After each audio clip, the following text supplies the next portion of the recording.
my studio. This is where all the music and my films comes from. It's a really nice setup, and I really enjoy making music, composing the music and so on. So as I'm going to do a little film inside, I thought it would be nice to show you that one. But it's not about music, this film.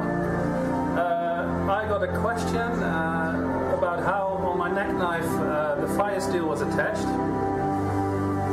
And actually that knife was given to me by my friend Seb. So I started thinking, how would I do it myself? So I'm going to show you how I do that myself.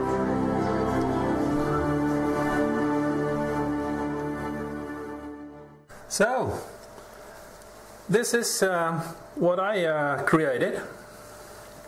You see, it's a very simple way of attaching the Firesteel.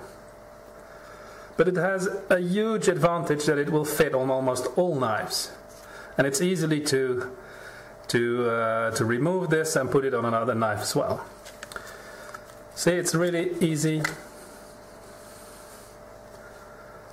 And I will show you in detail how that is constructed.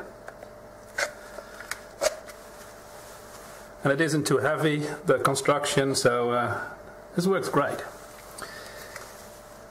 I've got a few questions even from the web shop that people want to have more classics with a neck knife, with a Firesteel, for the specific reason of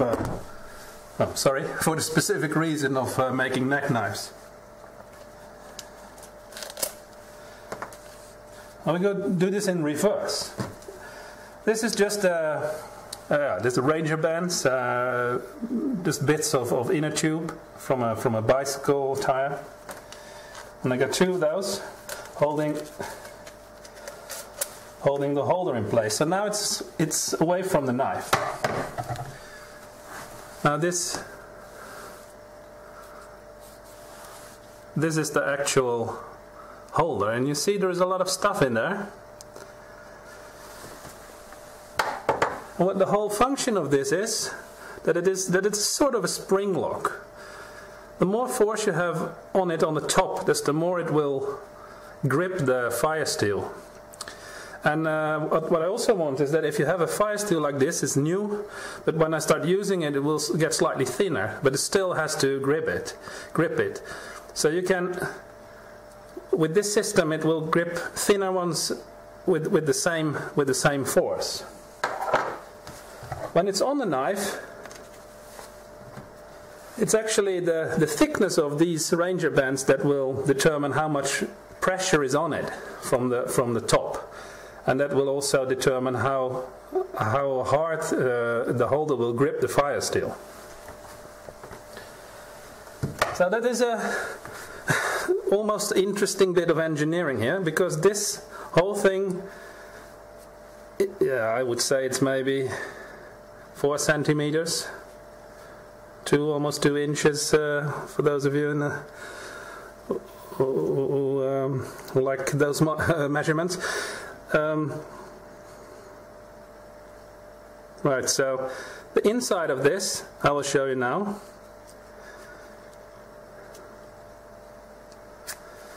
This is just a piece of inner tube.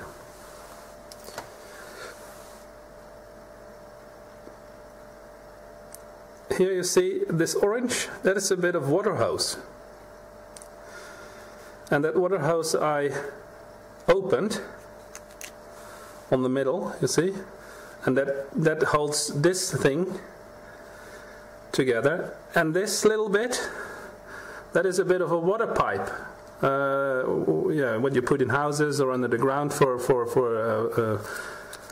supplying water to something, and it's just everything is the same size, but this is sawed on the length in half. You will see that. And then I have again a piece of the inner tube.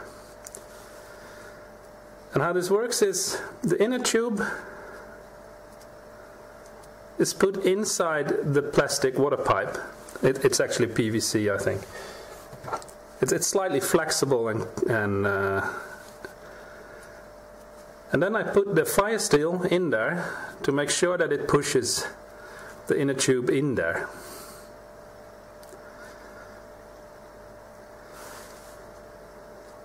And I want those flaps, these flaps, to the side, so that the PVC water pipe is putting pressure on those flaps.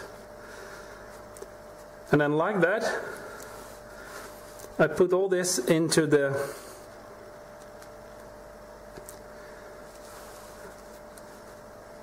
water hose.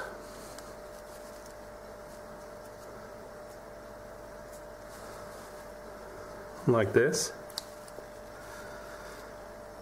And I can remove the Firesteel, so I'm sorry it's a bit hard to show, but then you make sure that all the things are rightly aligned.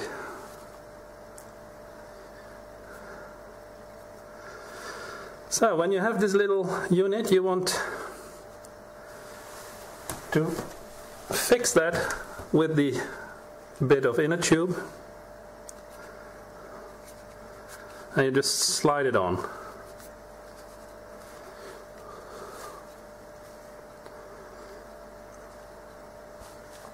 So now this is a little unit.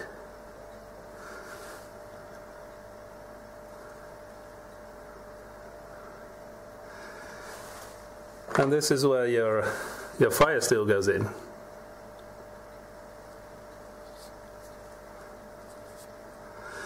Now it goes really, really loose. But once you fix this on your knife, I hope that can be seen. You have to select a place where you think this would be. I say here. It's best to have it in, that you know how it will be. Maybe something like this would be good. And like I said, if you take these Ranger bands, or it's the same inner tube, the thickness of, or the breadth, the wideness of that will determine how much force you get. If you take it twice as wide, it will be twice as much force. So you have to put that over, and that can be quite hard. But in the end you will get it there.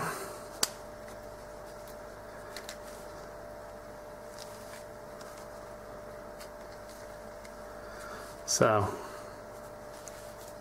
that looks pretty okay. And then you take the second one. It was probably best actually to move that one all the way up, but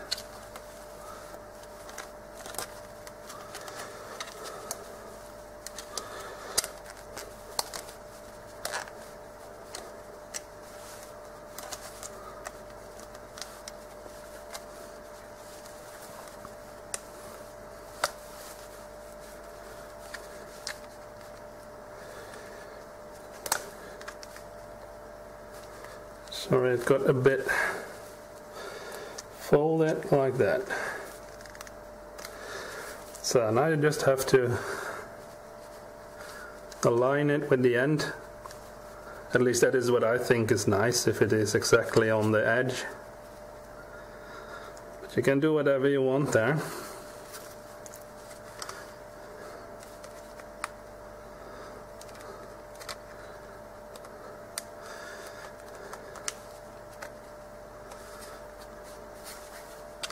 I think this so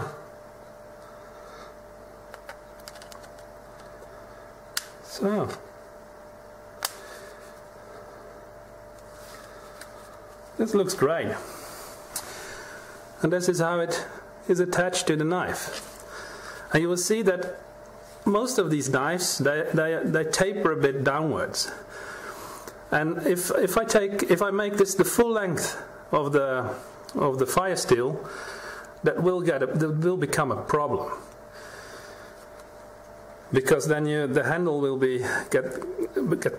get pressured there, and it will get really hard to get it out and in, and even impossible. But by keeping it small like this, you can place it everywhere on your knife, and it's pretty good to remove it and put it back in. And you will see if you look at this, I don't know if you can see that, but it still has some flexibility in that way. So that determines how much force there is on it, and you can put slightly thicker or slightly thinner in, and it still will work. If it is too loose, you just replace the band, so you add a band to create a bit more downward force. So this, I think, is a really great way of doing it. This little thing can be used on all my knives, and I will show you by putting it on a different knife. This is a Mura 2000, really nice, very relatively cheap survival knife, great for batonging. What is not so great is that it is what do you call it? Stainless steel. Yeah. So for a survival knife, I think that's not really interesting. But on the other hand, if you got your Firesteel with you, why would you want to? You don't need the high carbon steel for making sparks, at least. This is about the cheapest, very good survival knives that you can get. Bushcraft knife. It's a Hultafors. I think this costs about, will it be 59 crowns? You do the math, I think that would be maybe $6 or something. I found this in the woods, and it's been refurbished a bit. Great knife. And I will put that same, I will remove this one and put it on that one. Right, well, that took me about 1 minute. You see? Great stuff. Works as a charm.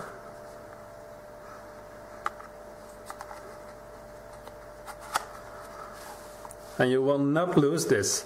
This one is actually quite good because the sheath of the knife kind of really fits together with the handle of the Firesteel. This is a pretty cheap BCB Firesteel.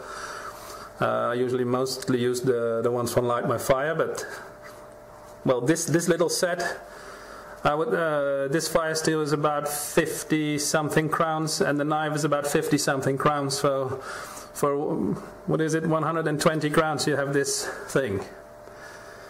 That is no money for this setup. You have a Firesteel and a knife that is great for bushcraft. But it's all about this little trick, and I think that's a really neat trick. For those of you that think like in the winter months and there's nothing much to do and you want to have a little project, you can also store your Firesteel in this way.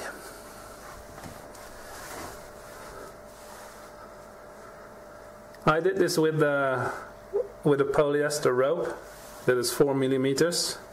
You can do this just as good with paracord. This rope is really, really strong. It's about 410 kilograms of breaking strength. And you see, there is a little hook.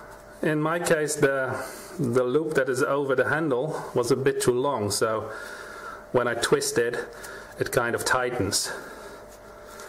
So it can't fall out, but it will not fall out anyway. But if you remove that, you can easily remove your Firesteel. You see, it's a hollow thing. You can easily put it back in. And there is a second loop here, and that you can put a little carabiner, and you can hang it on your trousers or on your neck. That's no problem, whatever you want. So there are a few films on that on YouTube, how to make these things. What it basically is the series of knots that is all the way to here. That's called a multi-strand diamond sinnet.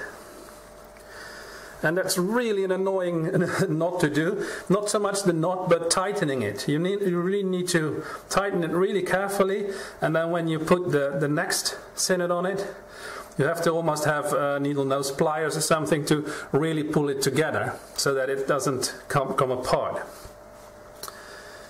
On the end here, it's a bit hard to see now, the knot that is closing off the diamond sinnets, that's called a wall knot. And that one also has the same problem. You have to really spend some time at getting it really tight and closing off your tube basically. And then on the end it's hard to see because I kind of gave it hair. The end knot is much more of a decorative knot to close it off. That is called the double Matthew Walker. Yeah, double Matthew Walker. And that is quite a nice one to stop the fraying of the ropes.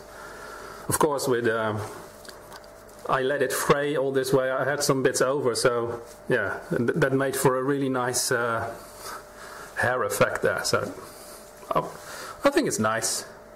Great way to carry around your Firesteel. But for the long winter nights, basically. So I hope you enjoyed my solution. And if you have other solutions, maybe better solutions, smarter ones, or everything you would like to share, just put a video response on this video, because I'm really interested in seeing what everybody does. I know the neck knife I got from my friend Sev is different.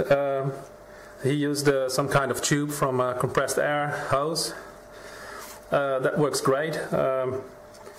But I kind of thought about this a bit more, and in the long term, if my Firesteel is wearing away, and if I want to put the same thing on many knives, and especially because I got some requests to put a complete neck knife on my web shop, so I think this will be a great way of doing it.